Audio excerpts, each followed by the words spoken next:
Okay, hi everybody, and good morning here from the Temple of Silence, except when I'm in it. Okay, the Temple of Silence here in Finland. And welcome to our continuation of our discussion of the science of triangles. Amazing science, and I think we could talk about it, for the rest of the century and only deepen our knowledge of it. So at the moment, we're pretty much working once every 2 weeks, but it may be that we will switch to every week. We're talking about that. We don't know exactly when that would be.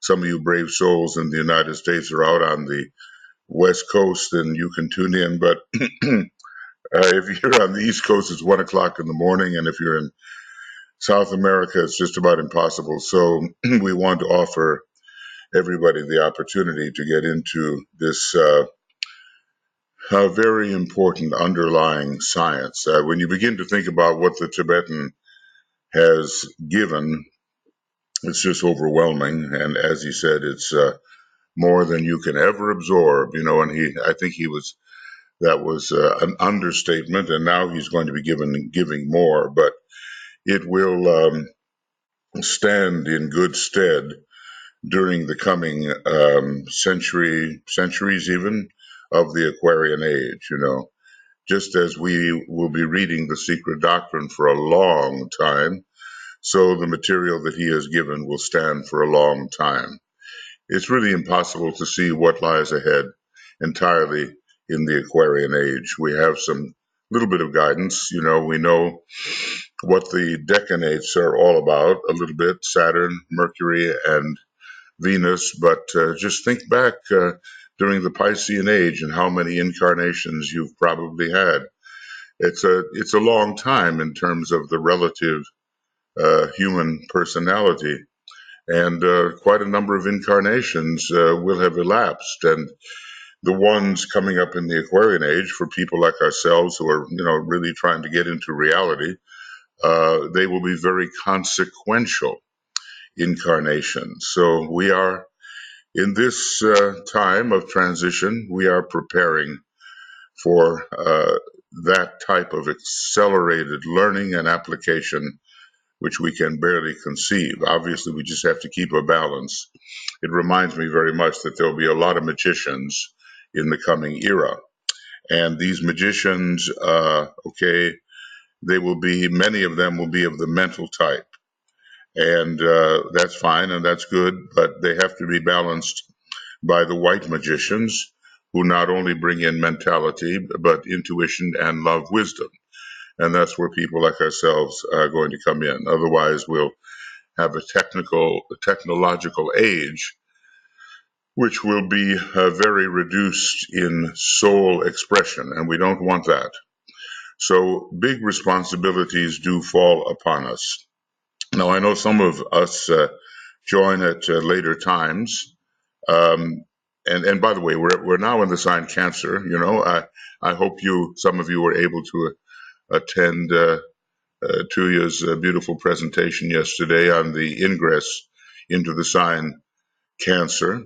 The energy is changing, and we're beginning to think about the third and seventh ray and the idea of embodiment, the idea of really becoming the vessel for the soul. After, of course, we purify necessarily and learn how to bring the higher energies etherically into the personality. It's a big job.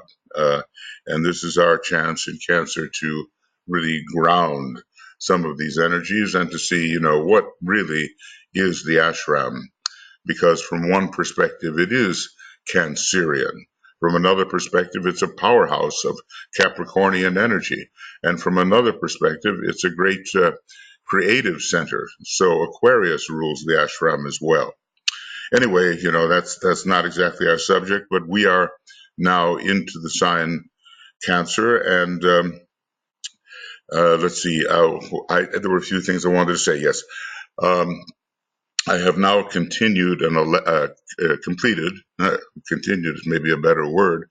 I have now completed an 11-part series of programs, each of them about an hour, on the second initiation. So basically, what I did is I took a pretty good compilation on the second initiation and whatever references I could find, and I studied them with you from the topical perspective. Rather than reading the books horizontally, we went down from reference to reference with the books in alphabetical order. And that sometimes gives a different perspective. Well, these are now appearing on Makara, and in your chat box, you can see the link onto Makara. It's makara.us. And if you start with second initiation program number 1, we'll be fixing everything on program number 10 and 11, which are completed, but we need to get them in order and easily accessible for you. Also, if you go to YouTube and you just, it's called Moria Federation Esoteric Education on YouTube, or even Moria Federation should get you there, and you just do a little search on second initiation. You'll see the programs coming up, and you can take them in order. So we're trying to straighten out all of these available programs for you. There are just so many and so much to study, and like I said, some kind of count was done for us, and we're pretty near 2,000 programs on our Moria Federation Esoteric Education website on YouTube, and that's just continuing. You know, the faculty of the Moria Federation is offering a lot of wonderful things, and you can see that if you just go to Makara, you'll see who's producing what. More and more of the teachers are getting into the act and providing more and more interpretation, which I think we all need. You know, I mean, obviously, everybody's got to read Master DK by himself or herself, okay? And you get out of it in your communion with the Master's words, you get out of it what you should. But there are students who have gone along in this and they have a unique perspective, and they help us link things up in a mercurial manner in ways we may not have thought of before. And then we begin to see the whole thing in a Jupiterian manner. So these links to different parts of the teaching build the teaching up in kind of a terraced way so that the original book is many books. Once you start to link up all the information, you will get tears and tears and, well, maybe, okay, tears and tears and tears of new insights and new books arising out of the original. Anyway, as I've said before, the next 7 years before 2025 are really, really important because we have to assimilate and apply as much as we can what we have been given, because then Master Decay will determine what he can begin to give in 2025 and following in the third installment. Okay, that's my little sermon for the morning. Uh, let's just have a little alignment and, you know, to welcome you all. Of course, not everyone is here yet, but, and that's it. I try to welcome you at the beginning when I can. Antoinette, Catherine, Clesia, Jean-Pierre, Karen, Carrie, Lona, Marianne, Mariut, Martha, Nyanki, Risto, Tuija, Zenaidi, and Anne Veronica. She seems to be having, no, there she is. Anne Veronica, welcome. And yeah.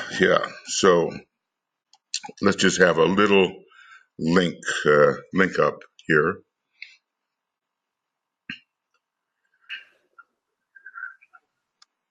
So here we are, you know, souls in incarnation.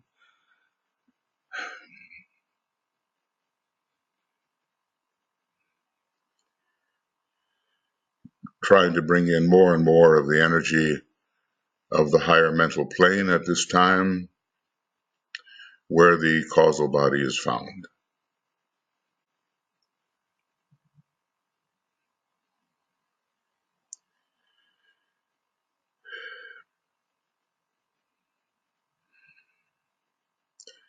And our purpose in gathering together is to make ourselves available to the great stream of teaching coming from Master DK within Master Kutumi's ashram, and representing, a great insight into the realities of our planet and our solar system and beyond.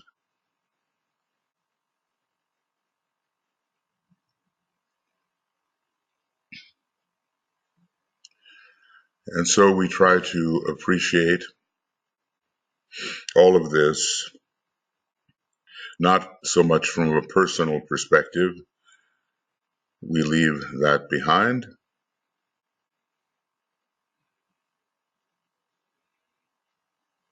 And we think of the more permanent soul implications of what we're learning. But of course, we do apply it through the personal sphere as much as possible.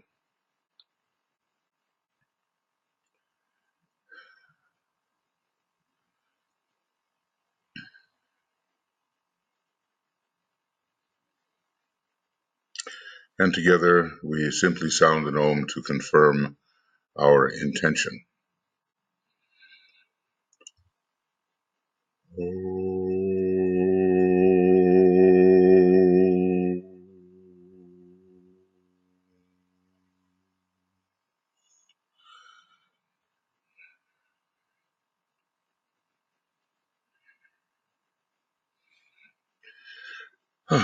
Okay, now, here we go.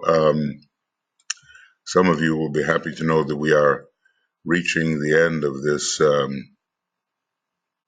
Let's see, where are we here?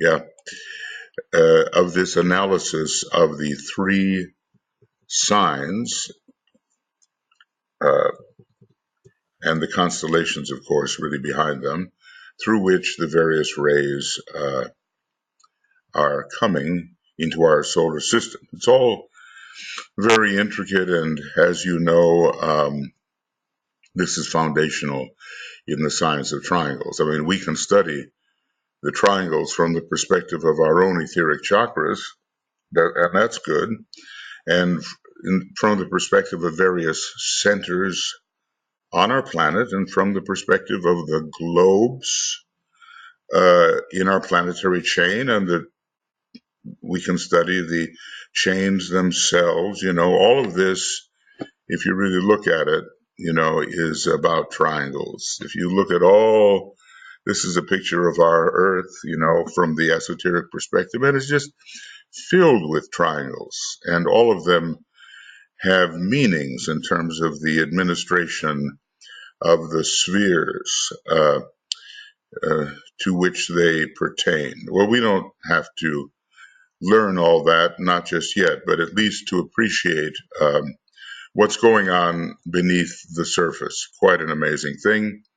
Now, esoteric astrology is an aspect of esoteric psychology, and we're not going to understand ourselves as souls unless we do work together on the science of the seven rays, the science of esoteric astrology, and the science of the energy centers. And then we'll be able to understand ourselves from the esoteric point of view, Oh, and by the way, just to say, as we're going along and we're doing this more academic part, after which we will have some questions and answers, make note of anything you might like to discuss. And, I know this is a difficult subject if you haven't gotten into these energies in any extensive way, but I certainly do tend to open up the floor afterwards to anything in occultism, because it's all related. That's the whole point. Everything's related to everything else. So don't feel daunted, and don't feel, oh, I don't know this subject and all that.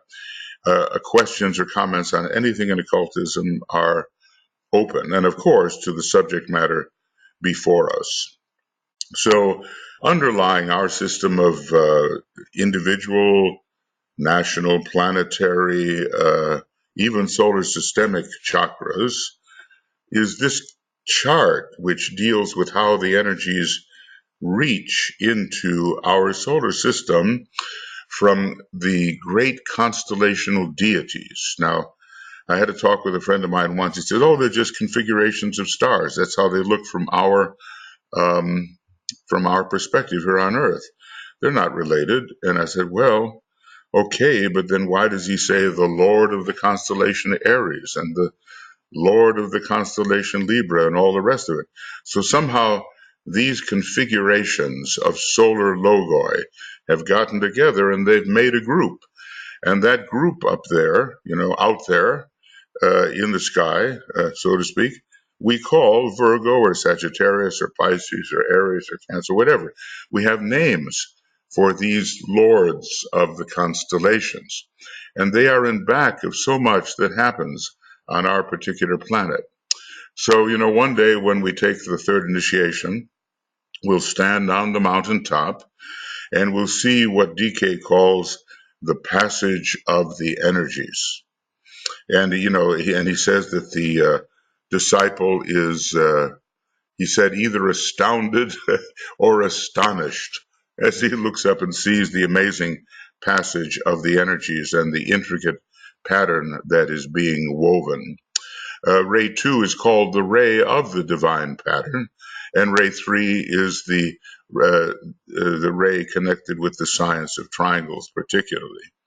So we're working under those two rays as we try to understand these things. And of course, all the other rays come into play as well. Now, today, probably what I'll do here is just finish this chart off. There's no finishing it, of course. Ray number 6 and ray number 7. And I don't know how far we'll get. We'll certainly finish that much. And then, maybe a paragraph or two if we have time, and then we'll have a chance for you to offer your statements or have your questions or whatever may be, whatever may be the case. So, look at the patterns, just kind of look at the patterns.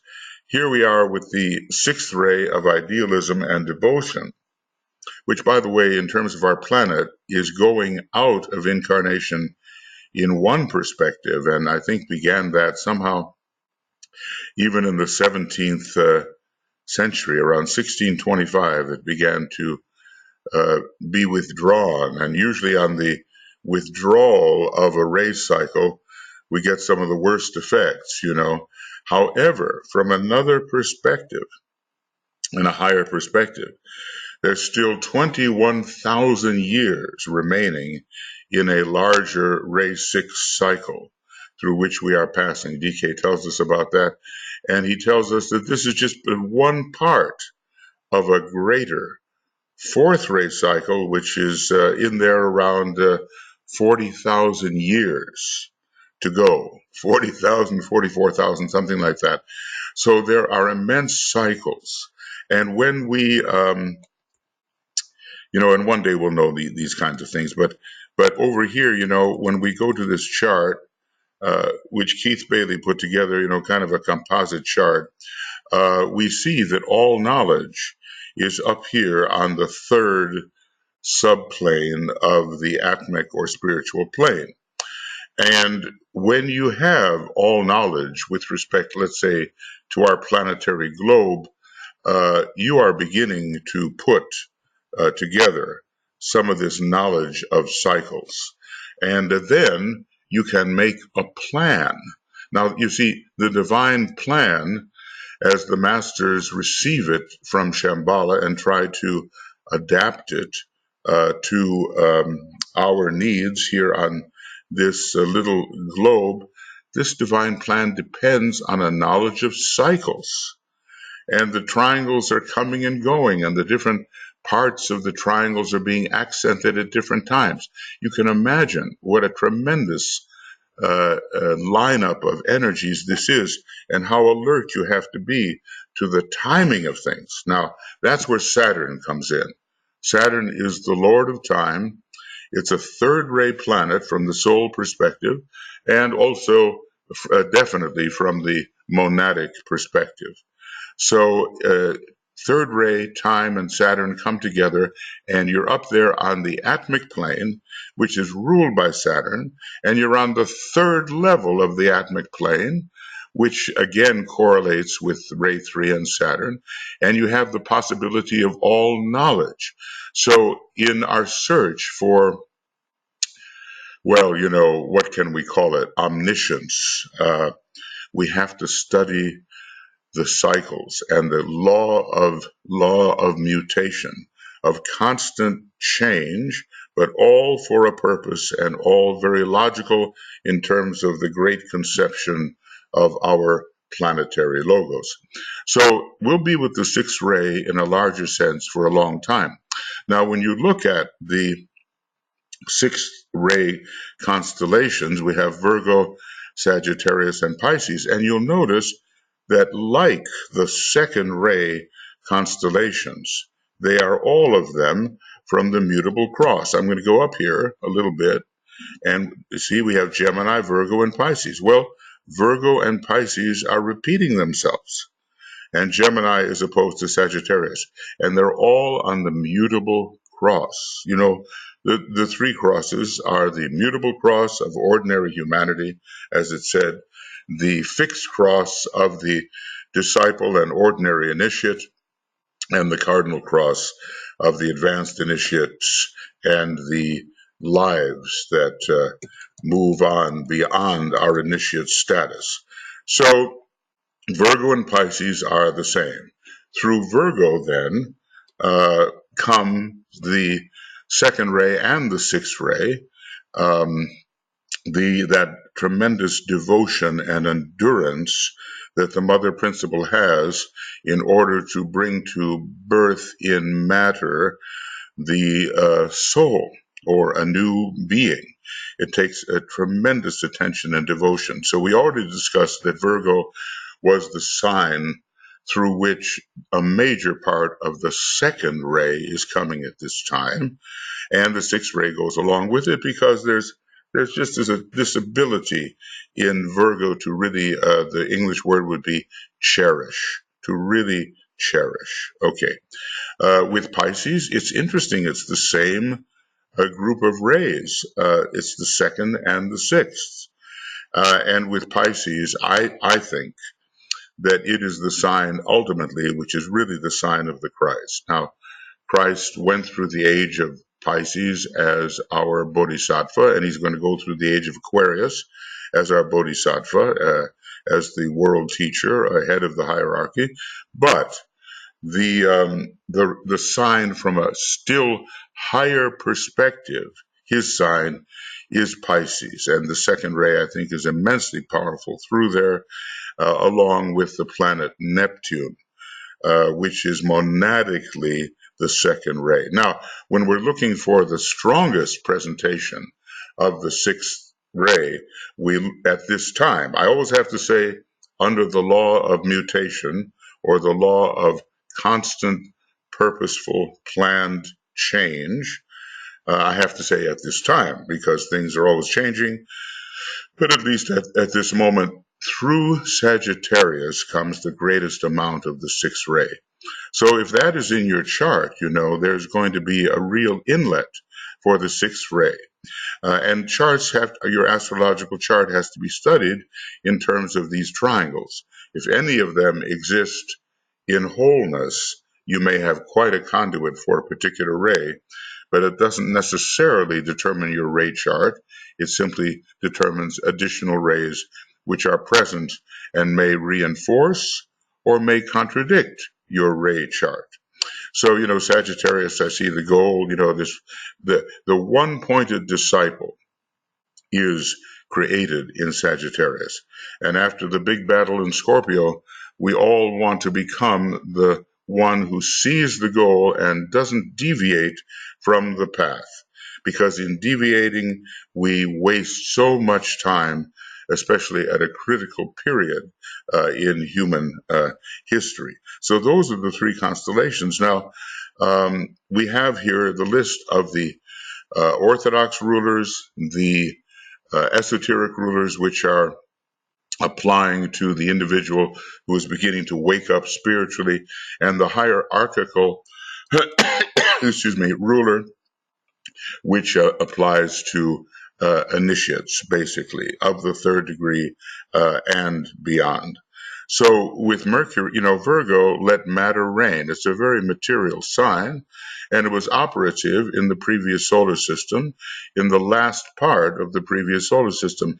And Mercury here is applied in terms of the very concrete mind, which is very, very skillful in dealing with all the issues of our material world, and is helping the Virgo individual be really sharp about what's going on in the immediate practical world before him.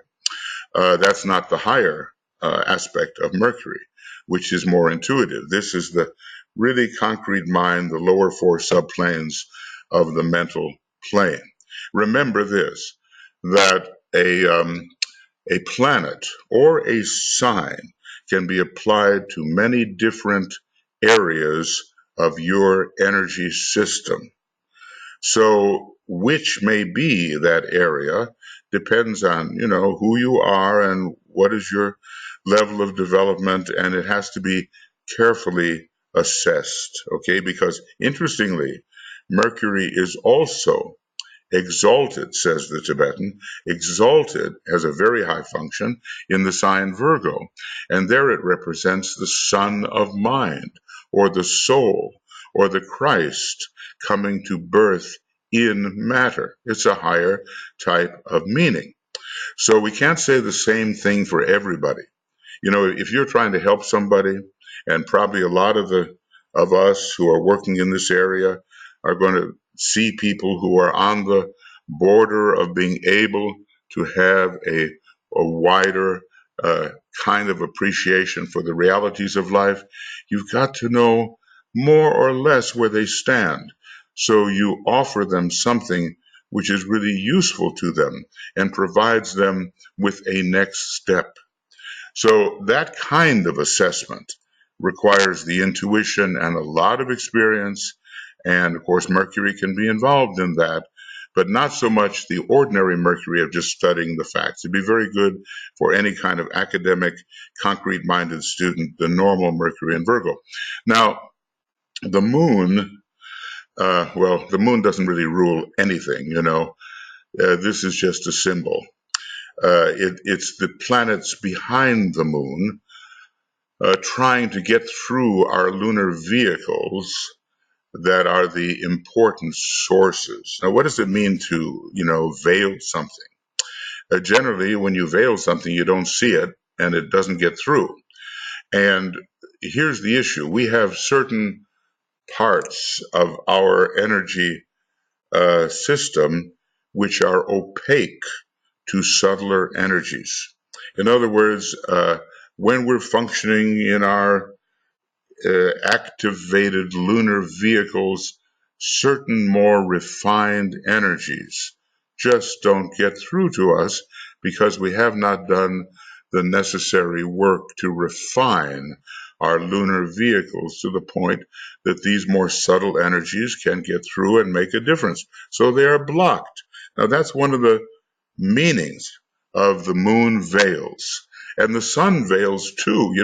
There's nothing, well, I don't want to be too dramatic there, but let's just say we have an ahamkara principle, a principle of I-ness. This is who I am. This is my personality. I am. It's a lower phase of the Leo expression. And that ahamkara, that sense of being an isolated self, can block out a lot of the stronger, more subtle energies. So we carry with us the need to refine the moon in our nature, to refine our lunar vehicles, and also to refine our sense of who we are. Because when we start to become a more loving, unitive, I am the other guy kind of person, then some of these energies can get through and we're no longer blocked by our personality. Now, the moon rules in, a number of places, but especially it rules in Cancer, which is its lowest expression. and it really blocks out Neptune. And DK says it's a good thing it does block out Neptune, because the unveiled Neptune would be just too much for most people to handle. And you can see how crazy people get under Neptune. They go for all manner of escape and drugs and all kinds of things that just lead them off the path, unless they can handle it. So now the moon is ruling in Virgo, and we'll talk about that. And then the moon is finally ruling for the initiate in the sign Aquarius. And I think we talked about transfiguration, because that's transfiguration. That's where you can make every part of your personality sufficiently responsive to the higher energies to really be a redeemed personality and very useful to the soul. Okay, so anyway, the moon in this case veils Vulcan and Neptune. Now, probably different people will have a tendency towards a different veil. Sometimes the people who are earlier in their incarnation, the moon veils Vulcan in Virgo, but not necessarily. You can be quite a high soul and the moon can veil Vulcan, and you have a lot of ability in the power of the hand and the mind working in matter. Vulcan takes the hard stuff, so to speak, the material element, and it shapes it to our desires and to our objectives. So this has to do with the etheric physical vehicle and the general care and strength of the etheric physical vehicle. But there's another possibility in Virgo, is that the moon veils Neptune. And that is eventually the sensitization of the astral body so that it can receive the energies of love and greater sensitivity, greater empathy, all of these qualities that require more refined feeling. So you have an earth part of it, which is Vulcan, and you have a water part of it, which is Neptune. It doesn't yet apply to the higher mind as it will in Aquarius. So this moon is the veil for those two planets, physical, etheric Vulcan, and emotional Neptune, or astral Neptune. Later, for the initiate, Jupiter takes on an important hierarchical role for the blossoming of the Christ consciousness. Because remember, Virgo has this mantra, Christ in you, the hope of glory. That's the real mantra. And Jupiter is that great unfoldment of the glory of the Christ consciousness. Now, in normal astrology, Jupiter is weak in Virgo. But in esoteric astrology, and for the person who has reached that point, it represents the unfoldment in compassion and inclusiveness of the Christ principle. And you can always then see the Christ in matter when Jupiter unfolds. I mean, let's just say any Libra person has a choice. You kind of fall back into Virgo, or you go ahead into Scorpio. But the Virgo person has a choice too. Will you fall back into normal material considerations, let matter reign? Or will you see the Christ principle in all things and identify with it and as it, and become inclusive of the Christ wherever you see it, inclusive of the second aspect? And you can see how Virgo, with its second ray and sixth ray, correlates very much with Jupiter with its major second ray soul. Okay, well, that's an idea of how those planets can work out in relation to the major theme of Virgo. I am the mother and the child. So I am the material mother aspect. I am the child, the Christ aspect. I, God, I matter am. I am the mother and the child.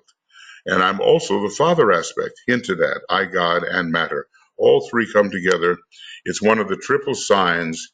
It's an M, just like Scorpio, and all three parts of you come together. With Sagittarius, the sign of the adventurer, and the true seeker and the true seer. Somehow Sagittarius doesn't just rule the solar plexus. It doesn't just rule the locomotive part of our body, the thighs, which propel us through space. Got to be as a runner or whatever. It rules the ajna center at a certain point and the true ability to see. So here Jupiter is expanding the life in the orthodox sense, opening you up to more and more experiences and giving you the possibility of becoming more inclusive about your appreciation of what life is all about. So, it's an adventurous, it's a joyous, it's an uplifting position full of possibility. It's also a fairly religious, idealistic position. I think there's something about Jupiter that has a lot to do with the sixth ray, and with kind of the enthusiasm of the sixth ray in the earlier expression. Later it's second ray and even ceremonial seventh ray. Remember, these planets, they have all the rays, but certain of them are prominent. Now, so this is that kind of, you've been cleansed in Scorpio, and now you have conquered aspects of the Hydra, and now you are free to locomote. You're free to go out there and to discover. Now that's the meaning of Jupiter in Sagittarius. The triangle, will relate to the Earth, and interestingly, the esoteric ruler is the Earth, and here we're talking about we have this beautiful, potentially sacred planet. And Sagittarius cares a lot about the environment so often, and about anthropology and the different forms of lives that are growing in the different cultures. And it goes out on the face of the earth, and it wants to help to make the earth a sacred planet. So the sacralization of the earth comes in with Jupiter and Sagittarius. Earth and Sagittarius. And the thing that you might do in your astrological chart is to look opposite your sun sign for a heliocentric position of the Earth. And then you can say, oh yeah, I'm in Aries, I have the Earth in Libra, and so forth. And you'll learn something about your monadic position, and you'll learn something about an aspect of energy that you must learn to incorporate. So the Earth position for the Sagittarius type, who is an aspirant or a disciple, is very important. How do we treat our planet? Do we treat it as a living being? Is it really the body of the planetary locals? Do we work for the beautification and sacralization of this planet? That's the Sagittarius Earth issue. Okay, and finally, Mars is kind of interesting. It's a non-sacred planet, but it really has to do with the reorientation. There's mysteries involved here. Let me just show you this, and you've probably seen it before. But let me go over here and get out of the way here. Okay, so this is, yeah, here we go. Getting there. All right, there it is. Okay, so if I made this a little bigger, and what you would see is that Mars is the ruler of Sagittarius, and there's a reversal. You might say that Sagittarius belongs in the 5th, 10th position, and Capricorn belongs down here, and he says this is one of the mysteries having to do with our planet. But suffice it to say, Mars and Sagittarius rule what's called the lunar lords, or that part of us which is inherited from the previous chain. And these are lives which have to be reoriented. So from a certain perspective, let me just get back to here. Mars represents the reorientation of our lunar nature towards its higher Davic and soul possibilities. These lesser lives, called the lunar lords, are being elevated. And the way they are elevated is through aspiration, which is, says the Tibetan, a scientific method of elevation. So it's not just an emotional attitude. So Mars is lifting them up into a place where they can receive a higher type of energy. So basically here, you have two non-sacred planets, the Earth and Mars, Earth more sacred than Mars, and you have a sacred planet. Up here, for Virgo, you have two sacred planets and a non-sacred planet which veils sacred planets. So, you can look at the different chakras that are involved here.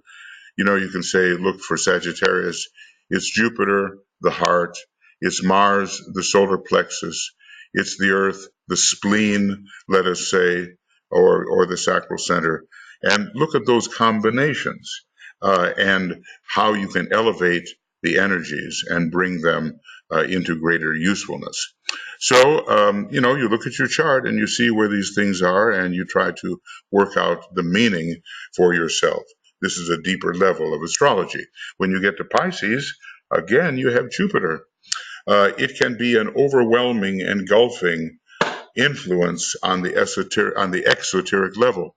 What happens is the whale swallows Jonah. Jonah is swallowed by the whale. The man, the soul, is swallowed by matter. There is an engulfing.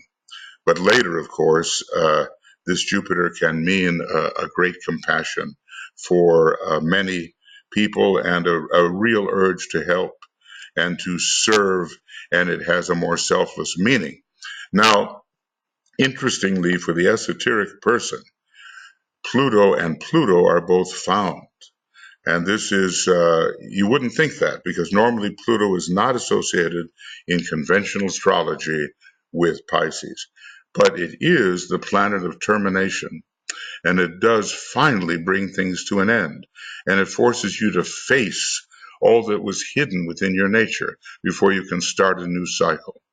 So there's a lot of heavy stuff that comes up for the Pisces person in relation to Pluto, and it all stands before the door of the next cycle, and they have to deal with it.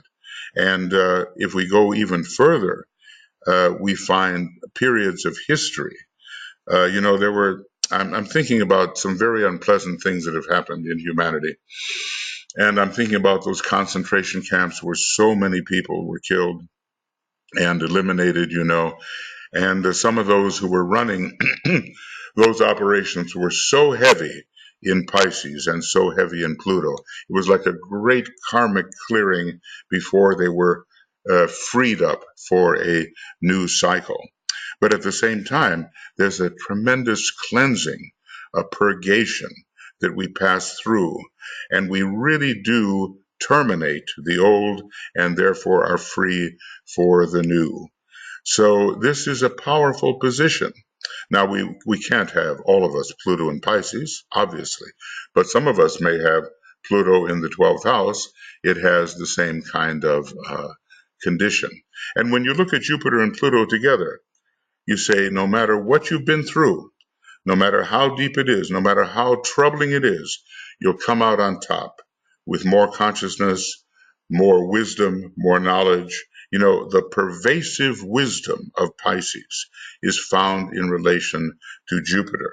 So later, when you are a more advanced individual, even this orthodox Jupiter can be used for higher and esoteric meanings. Finally, I just want to say there's something here that's not given, and it is Neptune. Now, I just don't know how I can write that in. I'm going to try to do it with at least NEP or something. Okay, so I'll do it this way, and let's just say NEP, and it'll probably, that's what it did. It's Neptune, and Neptune is going to be found across the board as the special and very, very high ruler of Pisces. Now, that he said, in terms of humanity, Neptune is your ruler. And okay, so I'm having a little trouble here. I can't get it all lined up, but I think you get the idea, right? So Neptune gives you the possibility of true identification, which is the Christ-like final step for evolving humanity. You become the other one. You know what is in the other one. There's no difference between you and another. Neptune finally dissolves all artificial boundaries of illusion. Neptune finally dissolves all artificial boundaries presented by illusion. And as a matter of fact, Pluto also is active in destroying illusion in Pisces. And then Neptune comes along, dissolves it all, and gives you the oneness that you need. So these are very heavy, powerful planets found in the last sign, and no wonder some of our Piscean experiences are so difficult, and no wonder that not the majority, but the minority of people finish their fifth initiation in Pisces, and the majority finishes as world servers in Aquarius. So this Neptune and Pisces thing, it has everything to do with opening up the subtle worlds. And when Neptune came into discovery, it opened up anesthesia, it opened up spiritism, it opened up an interest in all the hidden factors, and eventually it will lead us to the monad and to the cosmic astral plane, where we'll have a whole different view of life based upon true love. Now remember, Neptune, monadically the second ray, Pisces, a very strong second ray. All right, I know there's a lot of information there, but you can listen to this later if you wish to, and there will be some things, not all things, of course, which can serve as a guide for understanding this particular sixth ray triangle. See, the sixth ray is so important because it lifts you up to an appreciation of the abstract reality within your nature. Now, what is that abstract reality? That is the monad. And Pisces has a lot to do with the monad, just the way Virgo does. Virgo rules the monadic plane, which is the sixth plane from below, and Pisces gives you the mantra, I leave the Father's home, and turning back I save. So it has to do with our great pilgrimage of salvation, where we have become lords of ceaseless and persevering devotion, descending into the lower worlds to lift the lower lives up to a higher status. The red cattle of Geryon, in the labors of Hercules. Red is Mars and attachment and desire to the lower worlds. And we lift them up in the golden chalice. That is our monadic intention. Okay. Okay. Too much talk. I'm sorry. I get going here. Now, this is also Pluto and Neptune. Pluto and Neptune. I just would like to get this a little bit. I don't know whether I'm going to be able to do that or not, but I'm going to try. Neptune. Okay, yeah, I've been able to do that, and hopefully before it collapses, I will do it correctly. Right. Now, just one more, obviously at this rate, just one more, and that finishes the series. Notice again the symmetry. Now, we looked at ray number 6, and we discovered it's all mutable signs. And DK gives us some hints about studying mutable signs in the horoscope of the individual and how it will tell you something about the life of the initiate. You wouldn't expect it. Okay. And that life of the initiate has to do with bringing in the soul. When you study the cardinal signs, there's a lot going on there, even for the more material aspect. So maybe it's the life of the disciple for the mutable signs, and when we get to the fixed signs, the life of the initiate. Anyway, you can turn things in many different directions, and they don't only stay as representing one thing alone. It all depends on your angle of vision, your perspective. Meaning depends on angle of vision and your perspective.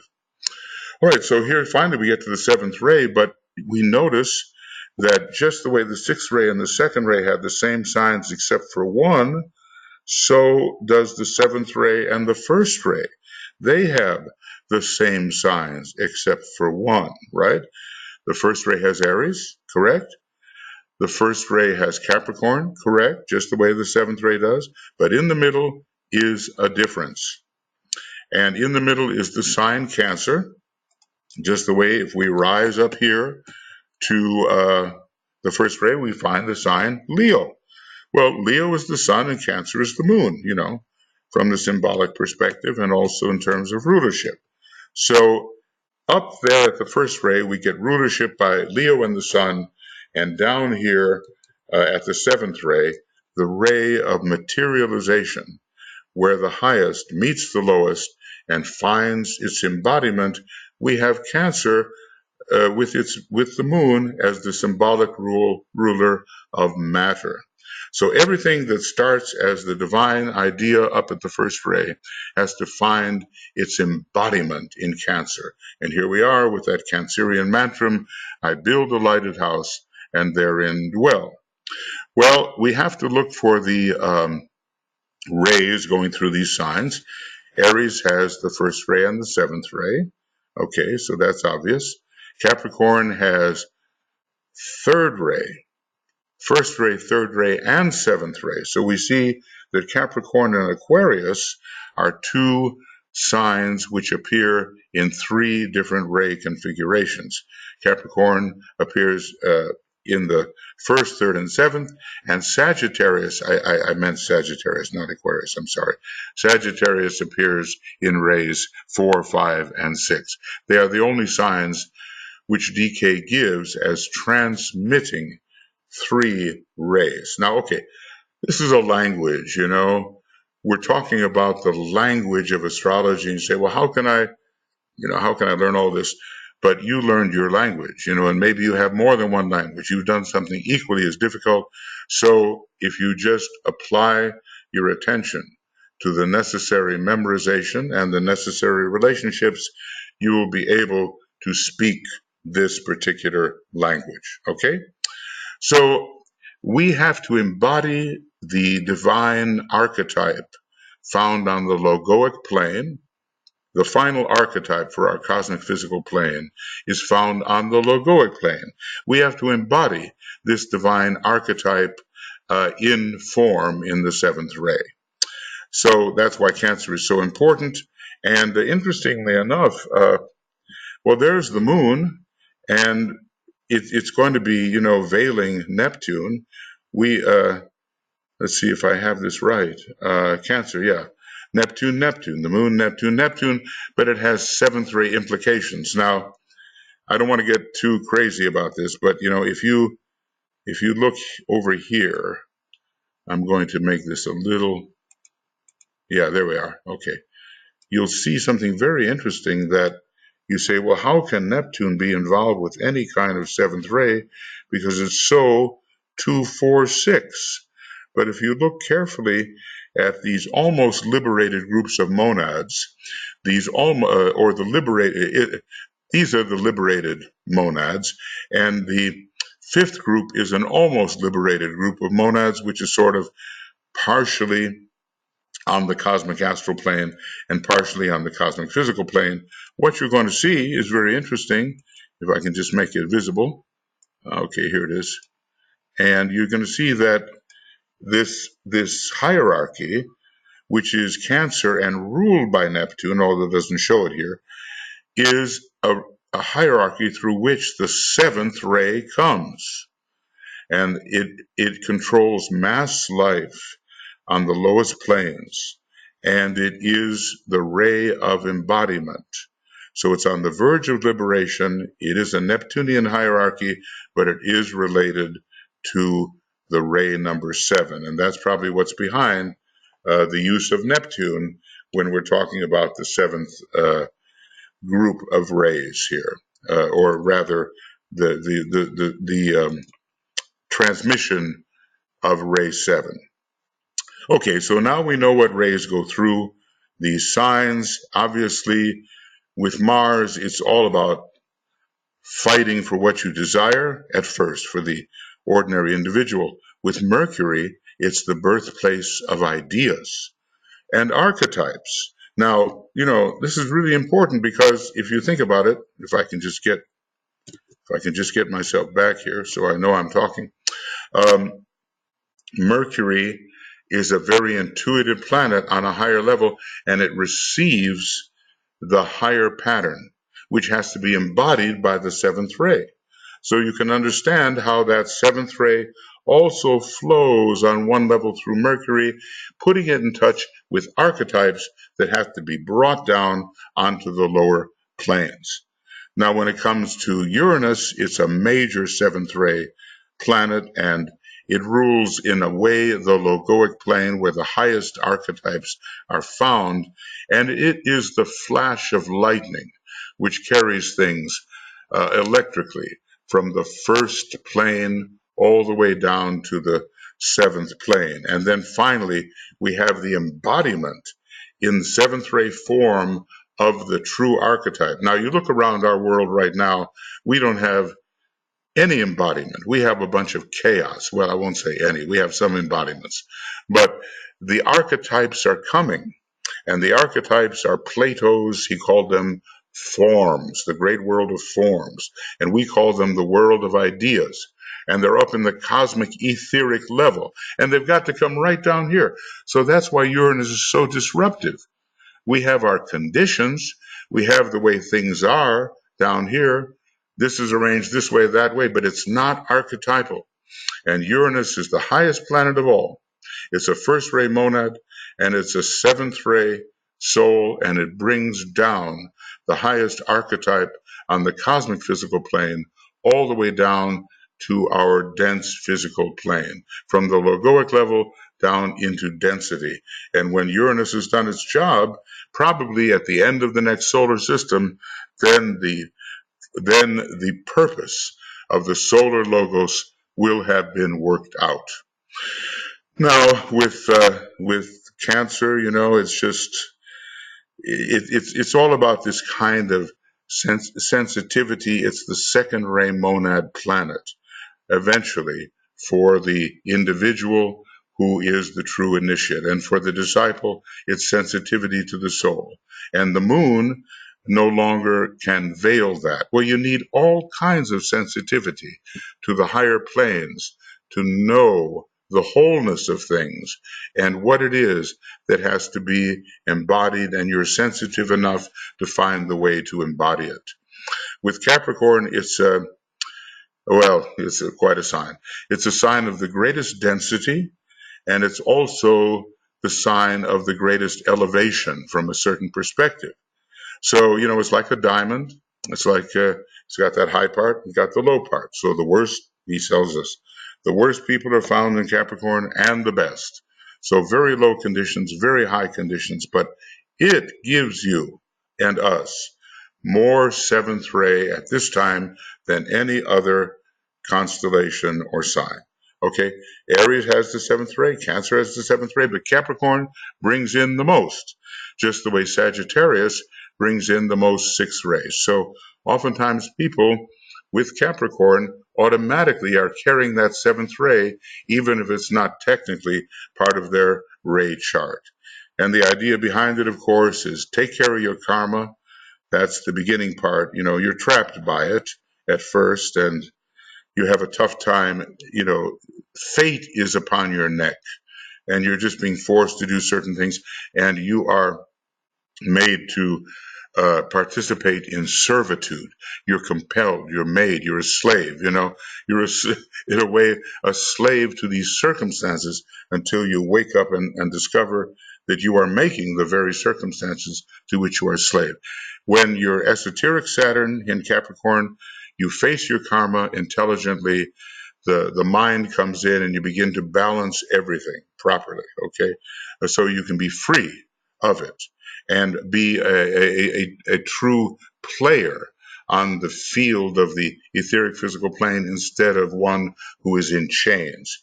With Venus, the great light leading to the light supernal comes in. The beauty from the mountaintop comes in.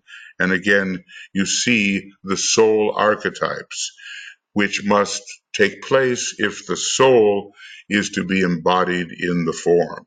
So Venus is very beautiful in Capricorn. It's a true type of divine love. Now, I know I took a little less time here dealing with ceremonial order than with idealism, but I think you get the idea because we've dealt already in other discussions with Aries, Cancer, and Capricorn. Now, these are not, planetarily, we don't have all of them as triangles. We have some duads, some appearing twice rather than three times, but that is sufficient anyway in terms of our knowledge. So if you are a seventh ray type in your soul, in your personality, whatever, somehow these particular constellations and planets will play their role. Now, look, normally, how can I describe this? Mars is a sixth ray planet. Mercury is normally considered a fourth ray planet. Uranus, seventh ray. Okay, but somehow the constellational seventh ray comes through them all as a subtone and is always there. In other words, it's not just the ray of the planet, it's the ray of the constellation, which also works through the planetary expression. The same thing here. The moon is fourth ray, normally, and, relates very much to humanity and the overcoming of many factors having to do with our conflict with matter. Neptune is sixth ray from the soul perspective. Neptune is sixth ray, but the seventh ray from the constellation sweeps through the planet as a subtone, and on, the seventh ray will sweep through even through Venus.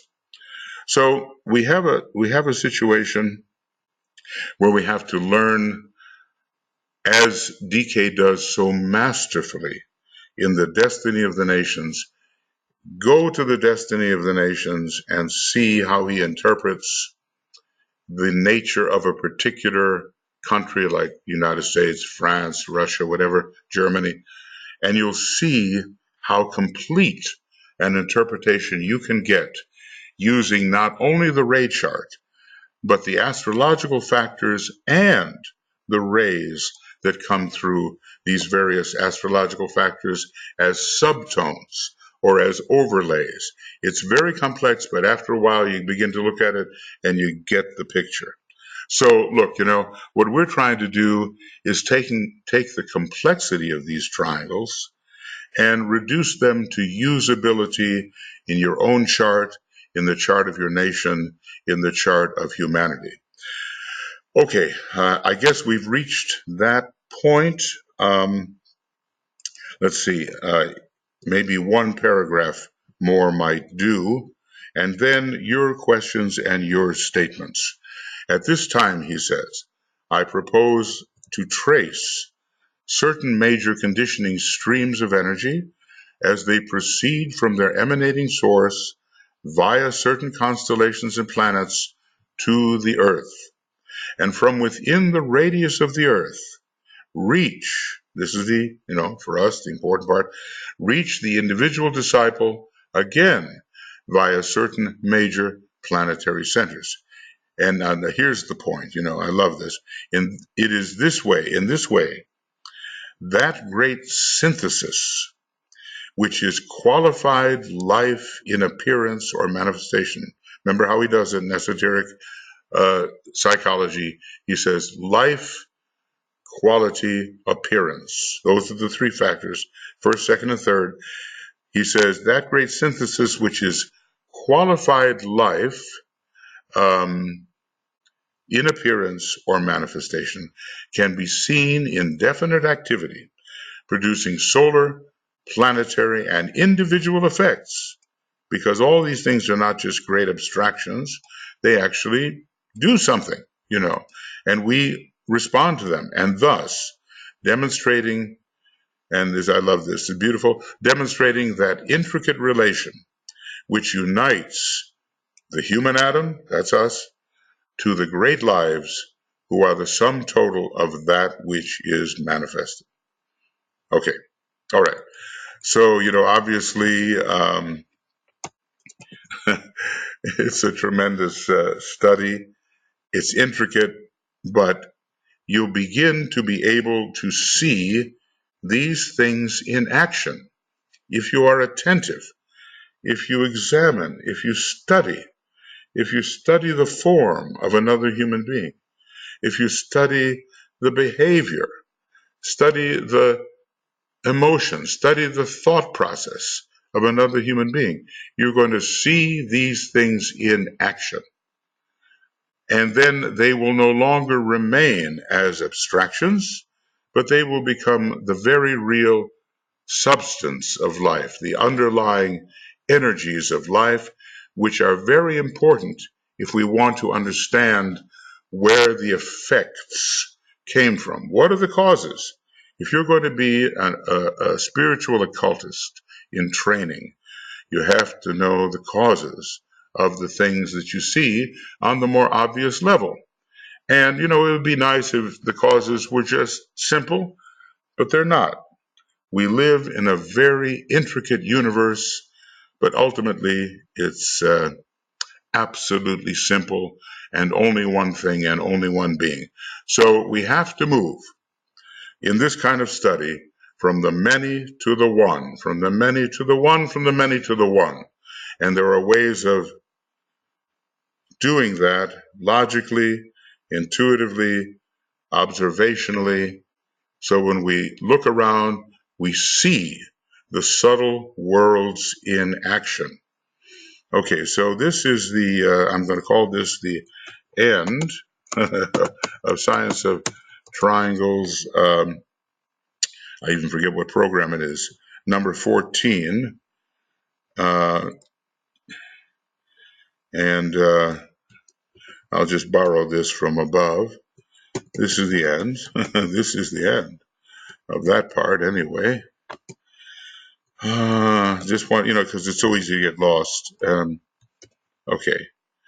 So end of Science of Triangles, number 14, et cetera, et cetera. And we're going to, get into other things.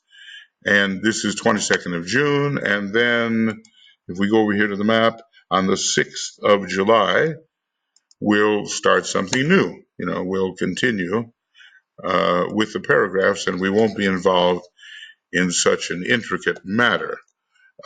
Beginning of Science of Triangles, number 15. And then, as I said, we'll see whether we can start making this open to the people in the United States, because they're all asleep at this time.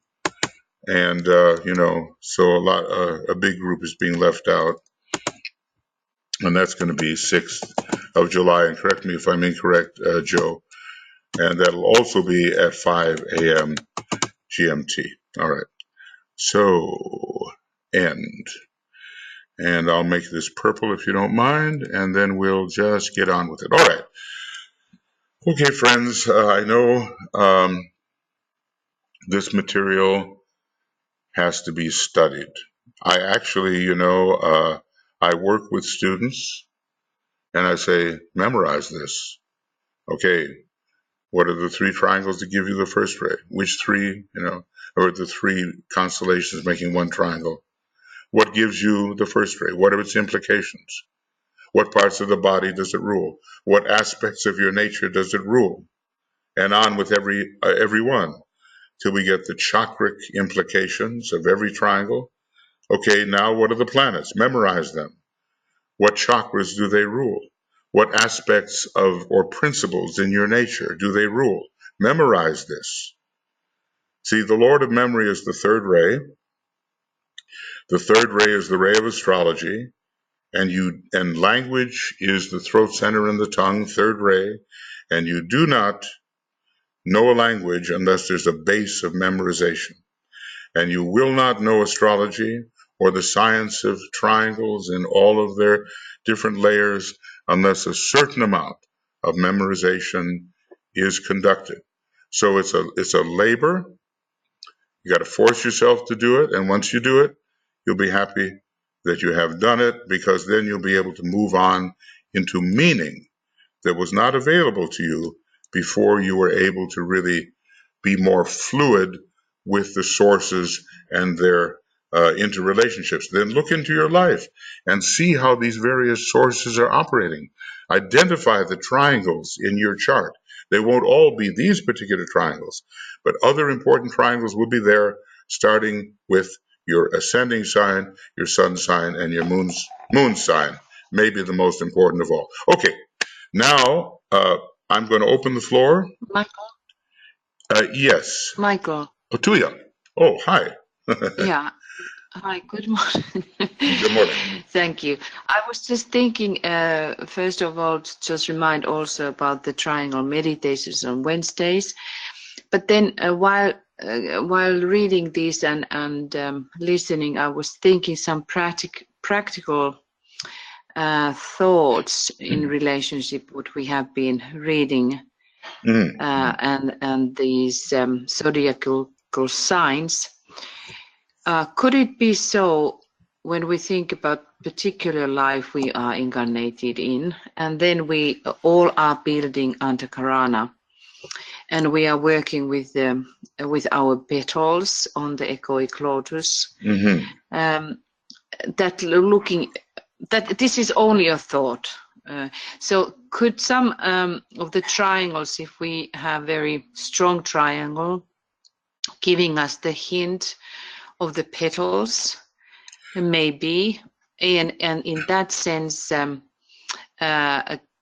relationship to Antakarana, because we build it every single day, and via those houses that we are born to emphasize them and practice them, could that be giving the hint for us to concentrate to really gain these energies and gaining the control over those elementals which are expressed via the houses, via those elements, how they are functioning, where we have the friction maybe, and so forth. This was only a practical thought. I believe there is definitely an interrelation here.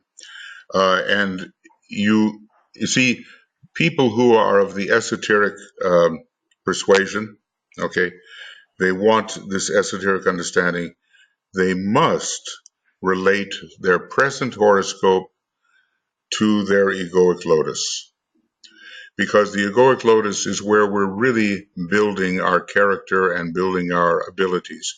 Now, what I think about this is that there are hints in this respect, that we've got to know what petals we are working on. Probably we are working, my guess is we're working on 3 petals of the egoic lotus at the same time. One, we are finishing off something we've worked a lot on. The next one is our major focus in this life. And the next one, we're not quite there yet, but we can see it ahead. Now, every triangle in your chart will give you a hint about how to work in the particular petal area that you are working in. So you can connect them this way, because, it takes a long time to unfold a petal. The central petal for any one of us may be lasting hundreds and hundreds of years. And in the earlier days, a central petal, in terms of what we're really working on, can even last millions of years or hundreds of thousands of years. It all gets faster and faster as we go on. So we've got to know what area of life we're actually working on, and then we go to the chart and it will help us see how we should do it. You see, because the same chart can apply to somebody who's an undeveloped person, a developing person, or an initiate. The same chart can apply. So you can't say that the chart tells you exactly what petals you're working on, but if you know where you are, it'll tell you how to do it. It'll tell you that. So that's my thought on the matter, and it's an interesting question. Every one of us should try to figure that out, somehow. And you got to know a little astrology to do it, of course. Go ahead. Yes, then I was thinking about that if we look the chart and there is the triangle which is, let's say, emphasized by 2 of the signs, and then the one is missing. Nothing is missing, of course. One could then contemplate that, is that develop like in earlier lives, maybe? and now one is continuing with the two of the energies. Yes. Or You could. what is the reason? Because, you know, I was just thinking that what we have started to read in the triangle meditations on Wednesdays, that it looks like that you don't have to have always like on horizontal level, like on the same rank. So we were the triangle that we are studying now, which is actually concentrating upon the seventh ray, but the beings are Mahachohan, Manu, which are like on the same rank, but then Master Moria. Yes. So it looks like that you don't have to have this horizontally, like same. Yes, the same intensity, the same power. development. Yeah. Right. Yeah. And that is also what I'm thinking when we have maybe the one missing link in some of the triangles, that how to think about that we could also study in relationship with the chakras, the way that right. Are they then developed already? I'll give you an example. I have a lot of Aries and a lot of the sign Cancer. Now,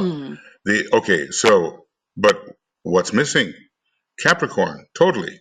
So, you see, I married a seventh ray wife, and now I've got Capricorn. So now, but you know, it's funny where energies come from. See, I don't have Capricorn in my outer chart. I have it in an inner chart and all that kind of thing. But I'm looking at the seventh ray chart. Seventh ray is kind of deficient in my nature, except from the past.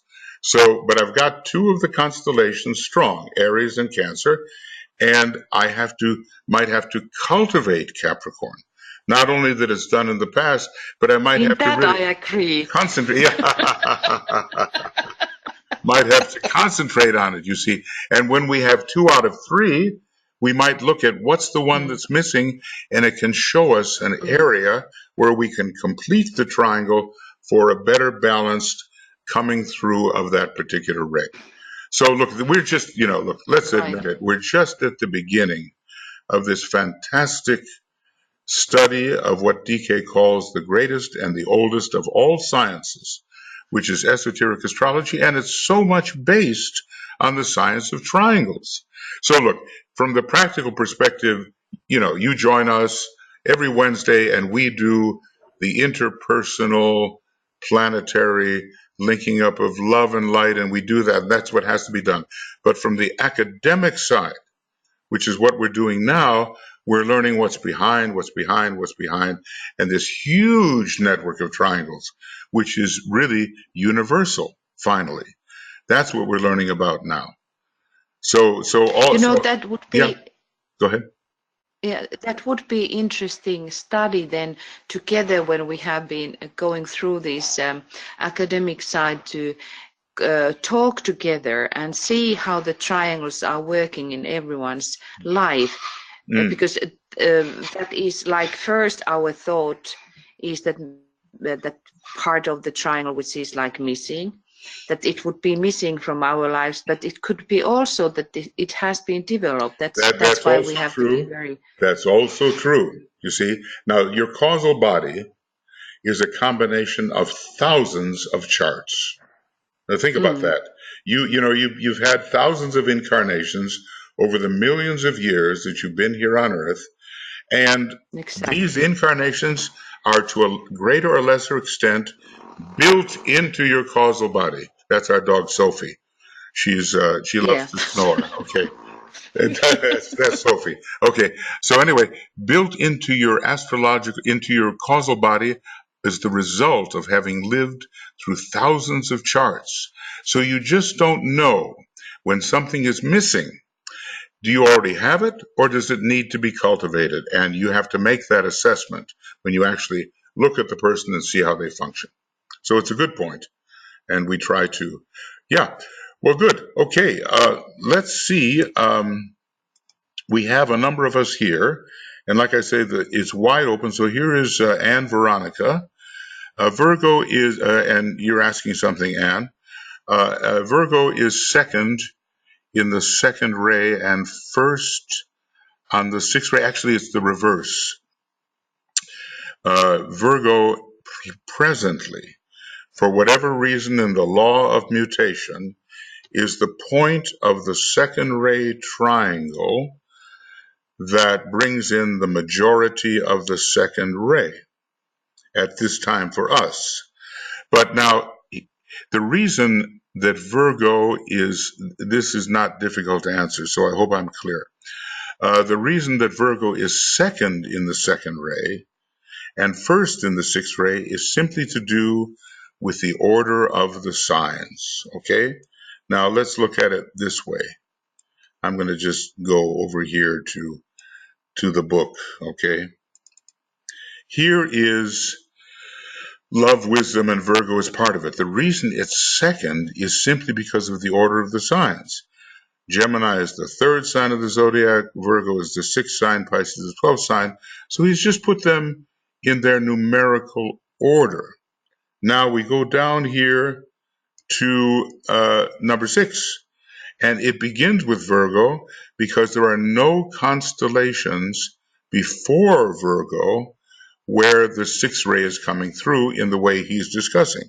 So Virgo is sign number 6, Sagittarius sign number 9, Pisces sign number 12, which is the reason why Virgo is first, just in the order of the signs. So that's not difficult to see, I think.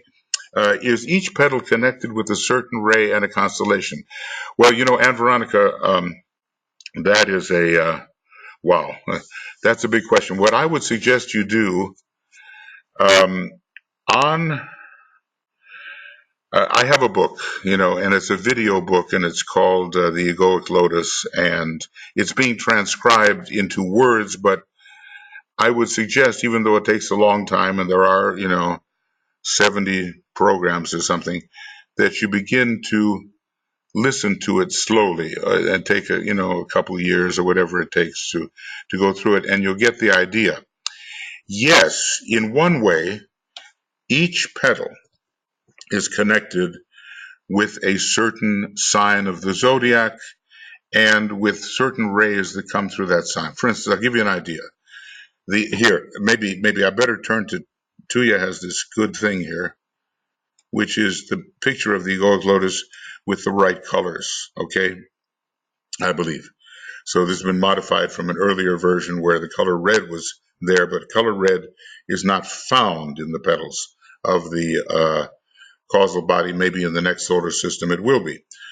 But petal number... Michael, Yes. Michael, I correct that much that there is also the order when you go to the petal. I was thinking, was it the 6th petal? Yes. The order of the colors changes. Yes, that's true And too. that is what I think is the big hint for us if we study very carefully the cosmic fire and what he describes about the colors and the petals. I think that's true too, and it's a separate and demanding question. I'm just going to be very simple about this in response to this question. That namely, here's how I assign it: that Capricorn, the cardinal sign, is Earth. Cardinal Earth rules petal number 1. Well, first of all, you can just start counting. You can do it this way. Aries rules petal 1, Taurus petal 2, Gemini petal 3, Cancer petal 4, Leo petal 5, Virgo petal 6, Libra petal 7, Scorpio petal 8, and Sagittarius petal 9. And then these synthesis petals are ruled by the last 3. But that's one way to do it, and it is telling us a lot about what goes on during those periods of life in which these petals are unfolded. Okay, so just in order, and you can in the video book I do it forwards and backwards and in 3 different ways, and I'm not going to get into that. But besides, what you can do is take the signs of the zodiac forward or backward and assign it to the petals. But now let me do it another way. The outer petals are called knowledge petals, and they have a lot to do with knowledge relating to the personal life. So basically, and to the physical plane. So I make them earth petals. And number 1 is Capricorn, number 2 is Taurus, number 3 is Virgo, the 3 earth signs. Now the love petals are related to emotion. So I take the water signs, and I always begin with the cardinal sign. You know how that goes. You got to know, I don't know how much you know about astrology here, but okay. Cardinal signs are Aries, Cancer, Libra, and Capricorn. Fixed signs are Taurus, Leo, Scorpio, and Aquarius. And the mutable signs are Gemini, Virgo, Sagittarius, Pisces. Always begin with the cardinal sign. So the cardinal sign of water for petal number 4 is Cancer. Petal number 5, the next cardinal sign is the fixed sign, Scorpio. And then petal number 6 is Pisces. Now, when you start putting this together, and it really makes an interesting picture. And I deal with this picture as I go through in the book all these programs, but you have to be patient as you study it. Okay, and then, what will we do? Now we're in the realm of the mind, which from a certain point of view is the realm of fire. Now, what we can do, actually, I think I did air signs here. Actually, I think I worked with air signs. And petal number 7, from that point of view, is Libra. Petal number 8 is Aquarius, and petal number 9 is Gemini. So you can do these in zodiacal order, and then you leave fire for the synthetic area. You can do it either way. You can do air for the sacrifice petals, 7, 8, 9, or you can do fire for them. You can do air for the synthesis petals or fire. So in answer to your question, there is an order, and now I'll expand the idea to say that since you can live thousands and thousands of years as you unfold a petal, that all the signs of the zodiac and all the planets can apply in a certain way to the unfoldment of that petal, and they apply in a different way to the unfoldment of another petal. And I've gone into that when dealing with this book. So we got to be careful about saying rigidly that this petal is this sign, is this ray, because it's a fluid situation. Okay, now, as each petal connects with a certain ray, where can I read the connections from the chart to the petals? It's okay, don't worry about it. All I can say is they exist in my video book because DK didn't write on that subject. He left it for us to put the pieces together. My video book is being transcribed now by some different people into words, and we're about halfway through. So you can go to Makara and you can listen to me talk about it, and I'll have different pictures. Or you can go to YouTube and you can listen, and I'll have the same pictures. And eventually that book is going to appear with writing of everything that I've said. Okay, now number 5 is really important. Okay, so you've been doing it, and all right, and you're thinking about it. Number 5 is both Leo and Scorpio. And when you read about petal number 5 and all the conflicts that go on in petal number 5, you'll see that Leo and Scorpio are very important. So maybe, I think, I can't go there right now, but if I went to a treatise on cosmic fire, well, okay, let's see if I can go there very quickly. Very quickly here.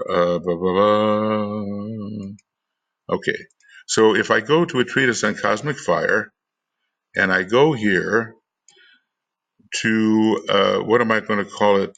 I'm just going to say petal 5. It won't do that. 5. Will that do it? Maybe that will do it. I don't know. Well, no, I'm not arriving at it. Wait, I'm going to take a guess that maybe it's around page 8 something. It is. Here we go. One of the things that it says, higher intelligent love on the physical and astral planes rose and the corresponding 3. Now, the question is, on page 840s, in the 840s, do I have more? Does it tell me still more about this? And maybe it does, but I'm afraid to go looking right now. Anyway, somewhere here in this discussion, I wish I had remembered. No. It tells you anyway. This section is the place to go. This section is the place to go.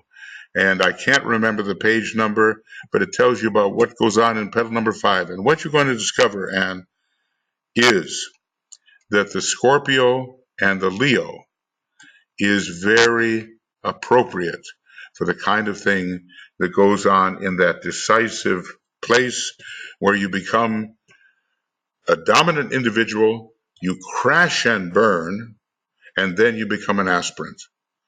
And then you become a first degree initiate. Those 4 things go on in petal number 5. I am the king. I crash and burn. I am the king, Leo. I crash and burn, Scorpio. I become the humble aspirant, Scorpio. I become the initiate of the first degree, Leo.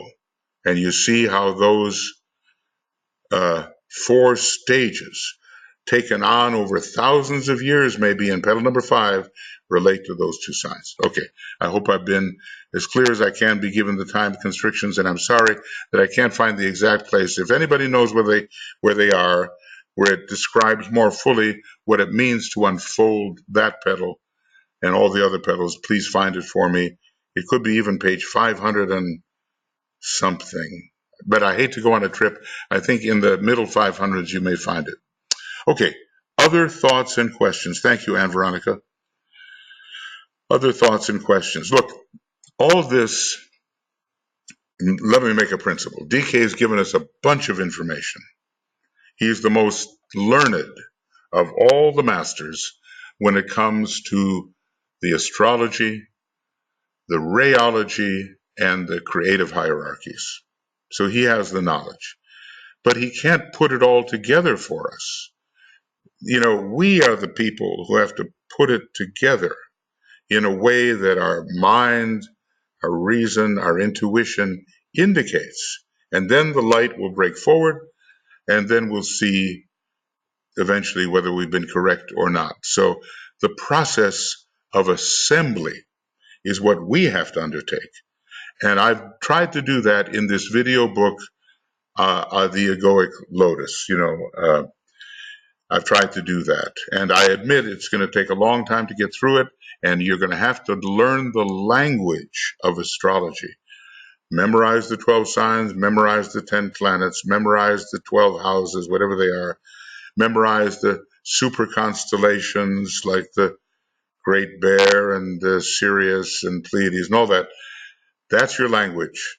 But it's not so hard. Like DK said, is it any harder than studying a normal textbook in chemistry? And then he says, I think it isn't. And matter of fact, in some ways, it's easier. So if we care enough, we'll learn the language. Okay. Other thoughts? Michael. Yes, Tuija. Yes, go ahead. Michael, I was just thinking if you would be going through all these triangles through which then the ray is the most powerful, like in Capricorn, in the triangle of 7th ray, the via Capricorn comes the most of the 7th ray. Can you go through all of those? Yeah, yes, I think I have. Yes, I've never done it all together, but I have mentioned, but still, it's easy to forget. So first ray At this time, remember how we say, at this time, because of the law of mutation and the law of constant change of emphasis in the three parts of the triangle. They're called triangles in rotation, and always one of the points will be at top, and then it will rotate, and another point will be at top. So the majority at this time of the first ray coming through Aries. See, and this works for me. I'm a strong Aries type. I'm not particularly first ray in my life, except that the power of Aries always strengthens the will. Okay? So I've adapted that first ray from Aries, and I bring it into my life, even though at present it's not in my ray chart. Though all of us have been on all the rays. Okay, that's what he says, from the personality angle at least. Okay, ray 2. The majority at this time through Virgo. And that, of course, is giving the Christ in matter. Ray 3. If you're a member of the masses, the unthinking, non-aspiring masses, the majority of your third ray materialistically is coming through Cancer. But if you're a disciple, the majority is coming through Capricorn. The heaviest third ray is coming through Capricorn. Interesting. So we're going to see how important Capricorn is. It's one of the major, major constellations. If you've ever seen it in the sky, it looks like a great triangle. It's interesting. Okay, ray 4. The majority at this time comes through Scorpio. We are a fighting kingdom. We are a kingdom that is ill at ease and full of combat and full of dissonance, but eventually there will be harmony. Its major planet is Mercury, fourth ray, harmony through conflict. So, okay, Scorpio. Now, that doesn't mean that there's not some beautiful things about the fourth ray coming through Taurus and through Sagittarius, and he describes it around page, someone check it, I think it's around page 400, right in the area where we're discussing. He's going to talk about these things. But right now it's Scorpio, the battlefield, and humanity is the warring kingdom. Okay, so we have to come into harmony. Now ray 5 is interesting. Up till now, it's been Leo where the majority has come through. And Leo, distinguishes one person from another person. I am I, you are you, this is this, that is that.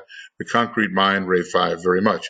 But coming up in the age of Aquarius, the major ray 5 distributor is going to be, and I'm sure you can see it, it's going to be Aquarius, and we're going to have a wonderful, amazing scientific age if we don't let our science outrun our morality. And now we've just done this today. Majority of ray 6, very strong Sagittarius. Sagittarius is a really ray 6 sign, and you see a lot of religious fanatics and idealists and all that with Sagittarius emphasized. And now, again, Capricorn for the 7th ray, just like for disciples, ray 3 Capricorn, and for everybody, ray 7 is the majority. Now, there are other ways of working to understand how ray 7 comes through Aries, regimentation, we're all going to march together, that kind of thing. And Cancer, it's the lowest point of manifestation, and I actually build something called a lighted house. Ray 7 is needed. So in all the other constellations, the way the ray comes through is important, but there's one constellation which is the major distributor of the ray, and it may be important in your chart. Whatever your ray chart may be, check the rays that are coming through your major constellations. Now, people can make mistakes. I've heard it said, okay, look, you've got Scorpio rising, and Scorpio is a ray 4 constellation, and that's the only way it's given in this whole thing, I think. Therefore, you're a ray 4 soul. Well, obviously, we didn't think that through, did we? You have a strong 4th ray from Scorpio, and Scorpio is a necessary astrological sign, leading to the expression of your soul, but just because you have an ascending sign connected with the soul, and that ascending sign has a certain ray, does not mean that is your soul ray. See, and if you think superficially, as many people do when they don't really, get into the subject, as we are getting into the subject, then they make those mistakes. Okay, Tuija, so is that what you meant? Is that it? I hope so. Are you there? Yes, exactly. Okay, Yes, exactly. okay, good. Okay, now, is there anybody else on any subject in occultism? I give you the broad range. Any questions on what we've been studying here or on occultism in general? Give you the chance to, or statements that you might want to make. Excuse me. I mean, let's just keep studying. Obviously, Master DK didn't become Master DK. He was already brilliant in the early, at the time of Pythagoras. So we have some work ahead of us. Okay, so don't be shy. Just anything that you may want to ask. Okay, but here's the thing. There are easier books than the ones that Master DK wrote through Alice Bailey. And there are many good books. And there are many terrible, glamorous, illusory books. And in your esoteric bookstores, unfortunately, the really good stuff has gone down to the bottom shelf or so high you can't even reach it.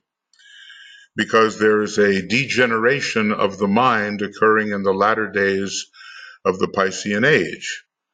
And it's just inevitable, when an age comes to an end, Mercury in this particular case falls in the sign Pisces. So many people will be responding to that fall, and they will not want to really study and use the mind and all the rest of it. Others will, and they will cultivate the mind and cultivate the intuition, and they'll be ready to bridge into the Aquarian age. And let us hope that we will spend the extra effort which it takes to really focus in on a true messenger of the hierarchy, Master DK, and assimilate his material, because it's the real stuff. You can it's a dime a dozen what you can read in various books that are just filled, reeking with glamour and exaggeration and illusion. It's like being in a storm. I saw the way, just an analogy, that when that big tsunami hit down there it was in the southern hemisphere, and I'm not quite remembering, but some people, they knew enough. They knew the tsunami was coming. Even though they were running up the hill, maybe it was in a Clint Eastwood movie, because he's a Scorpio rising person, and he's interested in death, and so this whole movie was about life and death, and he featured the tsunami in it as the beginning because it caused the death of many. So some people, they tied themselves to some stable structure that could not be swept away. They hung on to it for dear life. Other people were just kind of out there. The waves swept them away. The people who tied themselves to the stable structure, they got wet, and it was not pleasant. And they may have even thought they were going to die, but they didn't. And when the waves subsided, they were still in one piece, hanging on to the stable structure. So when you're studying and thinking about what will really get you someplace, go with the classics of occultism, the Secret Doctrine, the works of Alice Bailey, the What is Coming Up in the Tibetan's new presentation, his new installment in 2025 and following the year 2025. There's no time to read the nonsense. There's no time to read the supposedly channeled books from here and from there, 96% of which come from the well-meaning subconscious of the individual, tells Master DK. Maybe 2% comes from the masters, and usually in the East. So hang on to the classics, and you won't be swept away, and you'll learn what is valuable, and your head will not be filled with nonsense. Okay, I guess I have more than one sermon today. Okay, this is my second sermon today. All right. Are there any other, before we have, and Tuija, I wonder, would you be willing to do an abbreviated triangle meditation? Just kind of off the top of your head? That's all I ever do.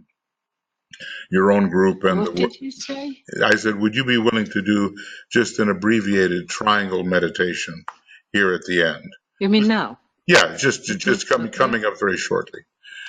Okay, so I'm just checking for the last time if there are any other questions or statements.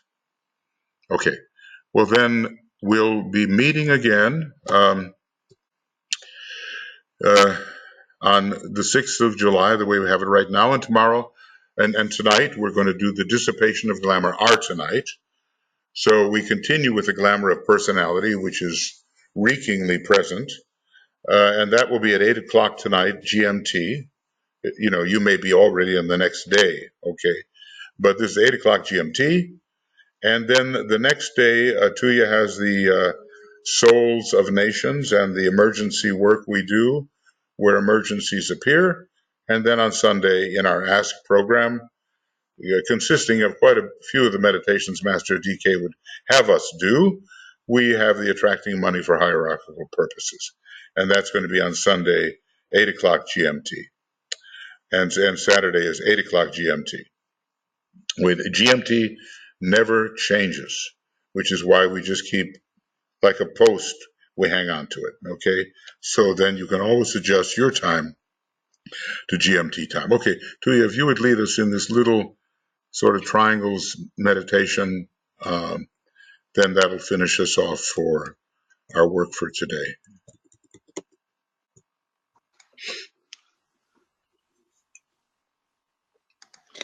One second. So we go all within, and I'm sorry if we hear our dogs snoring. We eliminate that from our minds. Okay. And let us start with the triangle that we are linking between our soul and our head center and with the Master DK.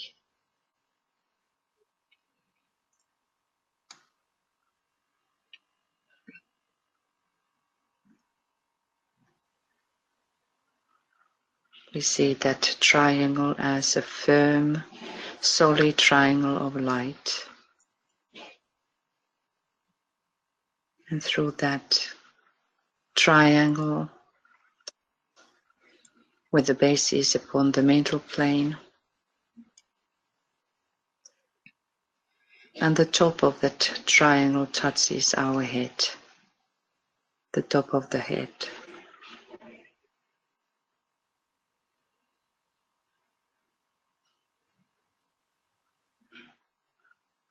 Through that triangle comes the light, the living, vivid light in color light orange, flooding our whole body.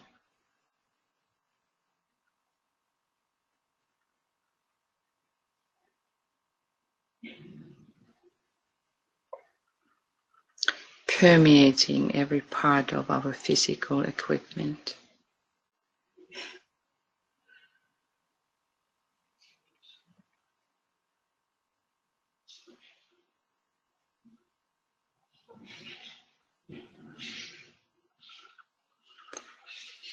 And while this is helping us let us all focus upon our own triangle or triangles, calling the members of our triangles by love, their names.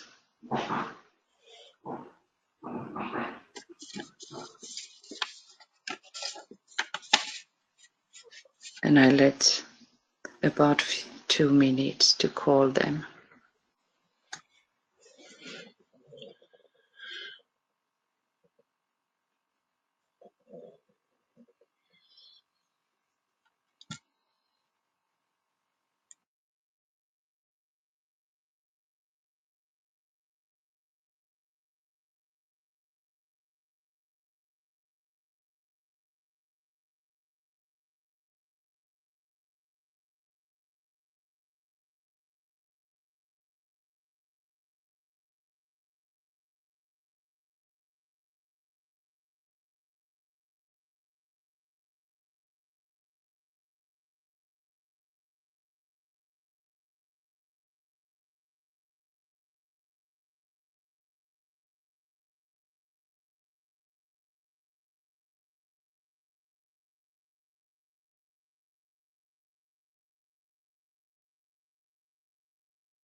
We visualize the flow of love and goodwill passing between the members of our triangles. And let us really sense and feel how this energy is changing the square-like etheric field into the triangles.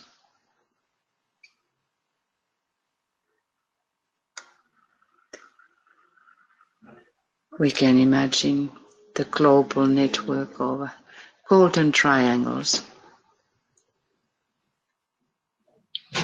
covering the whole planet. And in that we realize how we all are, and all these triangles is under the eye of the great Shambhalic triangle, which is formed by the 3 Buddhas of activity in Shambhala.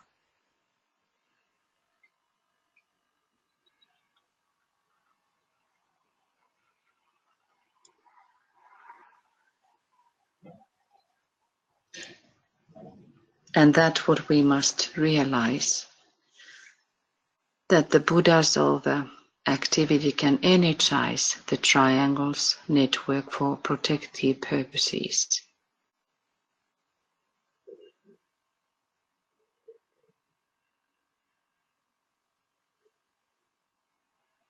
And we can contemplate these things within ourselves. What does it really mean? How livingly do I work with my triangles in order to be ready if our triangle is needed?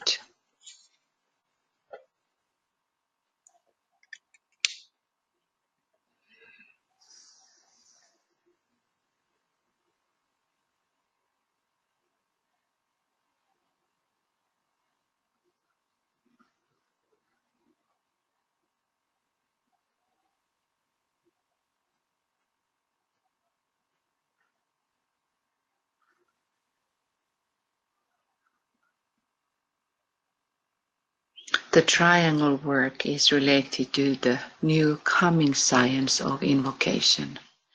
That's why the invocation is so important. The great invocation especially is meant for this. So let us now all sound the great invocation with really deep thought and all this clarity within our minds to understand to what kind of work we actually belong to when we sound the great invocation. From the point of light within the mind of God, let light stream forth into the minds of men. Let light descend on earth.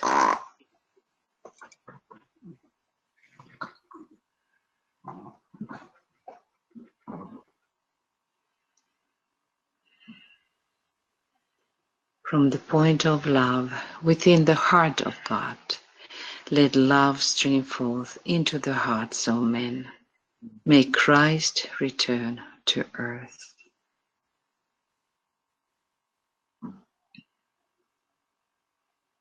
From the center, where the will of God is known, let purpose guide the little wills of men, the purpose which the masters know and serve.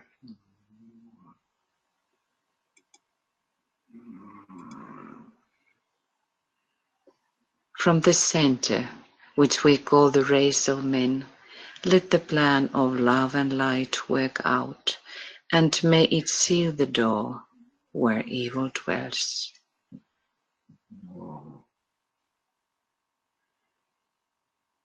Let light and love and power restore the plan on earth.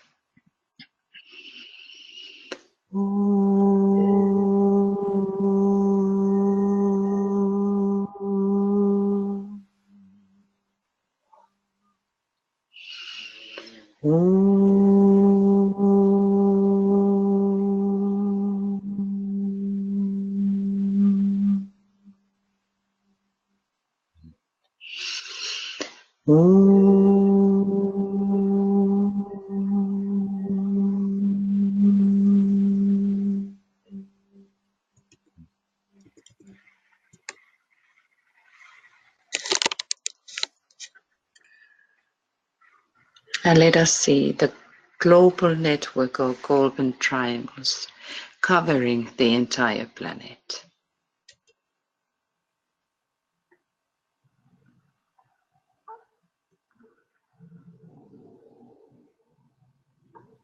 Keeping our and sustaining the circulation of love and light flowing through our minds and hearts, through our triangles.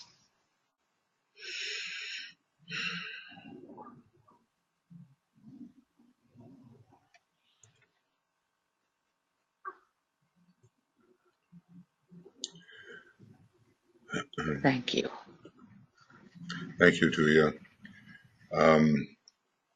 Well, hopefully everybody will keep this triangle work going for the rest of our lives, because as DK says, it is work which must go on. He rarely says that about anything, but when we want to know what to do about the dire situation which exists at the present time, the triangles is a major instrument for us to really help esoterically. So look, everybody, thank you for attending. We're very glad you have. Tonight, at GMT time at 8 o'clock, Dissipation of Glamour, and then we continue our Ask program on the evening schedule for Saturday and Sunday. So hope to see you there, and well, just try to take advantage of what's available from Master DK over the next 7 years so that we can all be ready as a worldwide group for the coming of the new installment of his teaching. Okay, many blessings to everybody, and lots of love from Tuija and me, and we'll talk to you. We'll see you later. All right, we'll see you later. Bye, and all the best.